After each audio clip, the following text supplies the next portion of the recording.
Retargeting শুরু করার আগে একটু ফাউন্ডেশন ঠিক করে নিতে হবে।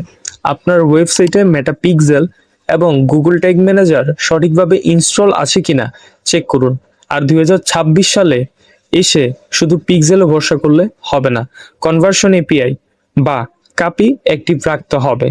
কারণটা সহজ, অনেক ইউজার এখন ব্রাউজার ট্র্যাকিং ব্লক করে রাখে। কাপি সরাসরি সার্ভার থেকে ডাটা পাঠায়, তাই ট্র্যাকিং মিস হয় না।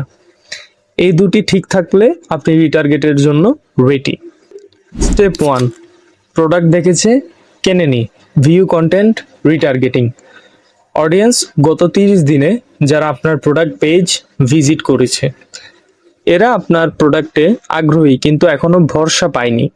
এই স্টেজে বাই নাও বলবেন না, বরং দেখান কাস্টমার রিভিউ, রেটিং বা টেস্টমোনিয়াল ভিডিও। অ্যাডের মেসেজ হতে পারে এরকম: জানুন কেন হাজার হাজার মানুষ আমাদের এই প্রোডাক্টটি বারবার অর্ডার করছেন। লক্ষ্য একটাই, আমাদের ট্রাস্ট বিল্ড করা। স্টেপ 2, কার্টে অ্যাড করেছে, কেনেনি, add to cart, retargeting. Audience যারা প্রোডাক্ট কার্টে রেখেছে কিন্তু পেমেন্ট করেনি, এরা আপনার সবচেয়ে কাছের কাস্টমার, শুধু একটু ধাক্কা দরকার। এখানে কাজ করে আর্জেন্সি আর অফার। যেমন আপনার কার্ডে পণ্য অপেক্ষা করছে, আজ অর্ডার করুন, পাচ্ছেন 10% ডিসকাউন্ট অথবা 15% ডিসকাউন্ট অথবা 20% ডিসকাউন্ট, অথবা আজকের মধ্যে অর্ডার করলে ফ্রি ডেলিভারি।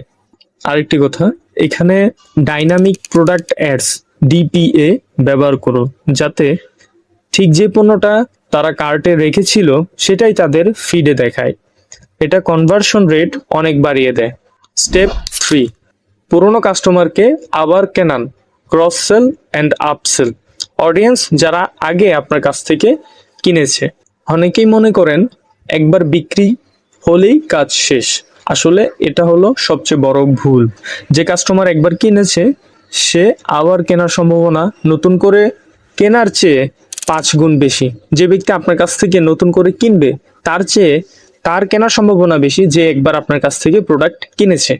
উদাহরণস্বরূপ, কেউ যদি আপনার কাছ থেকে একটি ড্রেস কিনে থাকে, তাকে এখন দেখান ম্যাচিং জুতা বা হ্যান্ডব্যাগের অ্যাড, ম্যাচিং কোনো কিছু। এটা হলো এলটিভি বা লাইফ টাইম ভ্যালু বাড়ানোর সবচেয়ে সহজ উপায়।